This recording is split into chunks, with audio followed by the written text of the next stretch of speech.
Oke, terus itu sekarang etikanya. Ini yang kemarin diadopsi oleh Plato. Jadi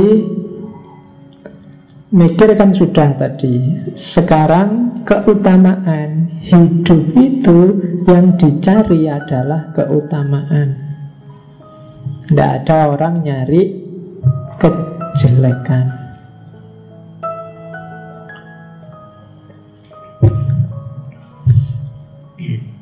Jadi yang pertama,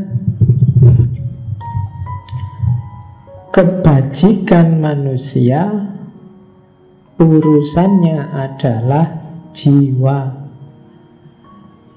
Fisik itu dipengaruhi oleh jiwa. Ini alirannya agak ideal. Beda sama besok eksistensialis. Kalau jiwa baik, maka fisik akan baik. Maka katanya Socrates, sumber kebahagiaan itu adalah jiwa. Berarti apa? Tugas kita hidup adalah ngopeni jiwa, biar dia jadi sempurna, sesuai potensinya, kembali ke hakikinya jiwa. Nah, fisik buat apa? Fisik itu mendukung kesempurnaannya jiwa. Maka nanti sangat terkenal semboyannya Socrates yang sering kalian pakai hari ini. Makan untuk hidup, bukan hidup untuk makan. Makan termasuk minum, termasuk kawin, termasuk apalah yang fisik-fisik, itu dilakukan, dialami dalam rangka apa? Perjalanan jiwa untuk menemukan kesempurnaannya. Hakikatnya hidup di situ. Jangan berhenti di fisik, jangan berhenti di makan. Jadi tidak sekedar makan, tidak sekedar kalian belajar, tidak sekedar kalian nonton TV, tapi apapun dalam hidupmu yang kamu lakukan, kamu pikirkan, arahnya harus, kalau bahasa Inggrisnya, perfection of the soul, menyempurnakan kondisi jiwamu. Kamu boleh suka sepak bola, mungkin kamu sah-sah saja milih ngerokok, termasuk boleh-boleh saja kamu begadang, asal ada dampak kenaikan kelasnya jiwa.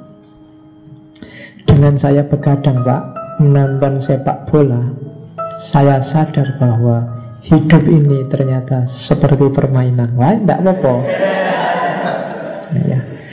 Kadang kalah, kadang menang. Yang sudah dijago-jago akhirnya ya kalah duluan. Yang tidak dijago malah menang. Siapa bisa membayangkan Leicester tiba-tiba juara? Loh, filsafatnya main. Saya sekarang semakin sadar. Jadi meskipun IP saya jelek, saya tidak minder, Pak. Wah, gitu loh. Ya saya ngerti, meskipun IP jelek, nasibnya juga baguslah aja lah.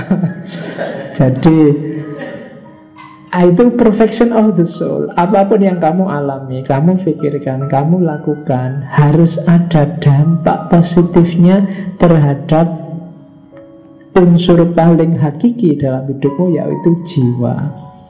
Melahirkan kesadaran-kesadaran baru, semakin evolutif, semakin baik. Ngerokok mungkin ya secara fisik kesehatan dia jeleknya luar biasa, tapi mungkin dengan ngerokok ada perfection of the soul-nya. Saya dengan ngerokok ini jadi sadar, Pak, betapa lemahnya fisik manusia itu. Wah, ngono loh. Jadi, nah, sudah apa-apa itu namanya arete. Jadi segala yang membuat jiwa optimal dalam fungsinya, maka dia utama. Nah, cuma katanya Socrates ini ya, tadi kan contohnya segala hal. Cuma untuk tahu mana sih yang benar-benar meningkatkan kualitas hidupmu karena sempurnanya jiwa, atau mana yang sebenarnya tidak, mana yang hakiki, mana yang palsu, kamu butuh pengetahuan. Kalau kamu tidak punya pengetahuan, tidak akan ketemu. Kamu anggap dia bikin jiwamu sempurna, tapi ternyata mungkin tidak. Loh Pak, dengan ngerokok itu saya sadar itu loh Pak. Enggak, pengetahuanmu perlu ditambah lagi. Kita butuh pengetahuan. Karena kalau tanpa pengetahuan, ya tanpa data, ya mungkin pinginnya kamu menaikkan kelasnya jiwamu, mungkin malah mendegradasi. Jadi mungkin kamu pinginnya jadi orang utama, malah jadi hancur. Kenapa? Pengetahuannya kurang. Pak, saya pengen latihan menahan diri Pak, tidak makan, tidak minum 40 hari, 40 malam Pak. Pengetahuanmu kurang. Nggak mungkin kamu bisa mati. Karena kita makhluk hidup yang normal. Nah, mekanisme makhluk hidup, belajarlah. Jadi pengetahuan jadi kuncinya. Maka pengetahuan itu adalah bagian utama dari keutamaan. Jadi perilaku yang utama itu demi perfection of the soul. Dan untuk tahu mana yang perfection of the soul, mana yang tidak, kita butuh pengetahuan. Nah, nanti ini teorinya kayak diwarisi Plato kemarin. Kalau orang pinter itu pasti dia tidak akan berbuat jahat. Semakin pinter orang, dia akan semakin baik. Kalau ada orang ilmunya tambah tapi perilakunya nggak tambah, maka ada yang salah dalam pengetahuannya. Orang pinter itu tahu baik, tahu buruk, tahu benar, tahu salah. Kalau dia memang benar-benar pinter, dia tidak akan mau melakukan yang buruk dan yang salah. Kenapa? Dia tahu resikonya. Kalau nekat, berarti kamu nggak sadar dengan resikonya. Kenapa kok kemarin ada Yuyun diperkosa 14 temennya? 14 orang ini pasti tidak pinter, tidak punya pengetahuan. Loh Pak, dia ngerti loh Pak, benar salah, iya, tapi pengetahuannya belum utuh. Kalau versi Socrates loh ya. Kalau dia ngerti, pikirannya panjang sampai menjangkau resiko-resiko yang akan dia tanggung, dia tidak akan mau. Itu kan karena mabuk Pak. Ya makanya karena dia mabuk ilmunya hilang. Jadi semakin, kalau kamu ngerti betapa rusaknya misalnya nyontek, kamu tidak akan mau nyontek dengan segala resikonya. Tapi selama ini kamu hanya tidak ngerti resikonya nyontek. Ngertimu pokoknya kalau nyontek asal tidak ketahuan, nilai bagus saja Pak.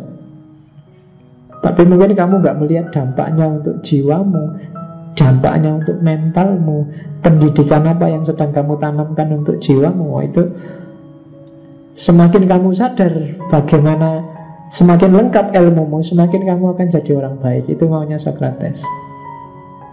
Kok ada orang pejabat, sudah kiai juga, tapi kok masih korupsi, sebenarnya dia kurang pinter.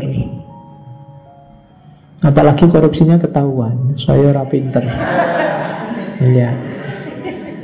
Jadi harusnya kalau dia pinter, dia ngerti dampak yang harus dia tanggung dari korupsinya. Dengan enaknya dia korupsi, itu tidak imbang. Tuh. Jadi keutamaan kamu sama pacarmu nginep di hotel berdua, enak sih. Tapi kan sebentar, kamu paling kuatnya berapa? Tapi dampaknya yang kamu tanggung, itu bisa panjang. Kalau kamu cerdas, kamu tidak akan mau. Apalagi kalau terjadi kecelakaan, wassalam, kamu tidak akan bisa tidur itu. Paling kamu nanti nyari iklan yang itu, terlambat bulan, ini mesti gitu. Iya. Tapi kalau kamu akalmu panjang juga, kamu gak akan serta-merta manut apa isinya iklan itu, karena dampaknya juga luar biasa. Kamu nekat ke situ karena kamu gak tahu dampaknya, baik untuk psikis, psikologis, kesehatan, dan seterusnya. Itu yang dimaksud oleh Socrates, keutamaan itu. sumber utamanya adalah pengetahuan.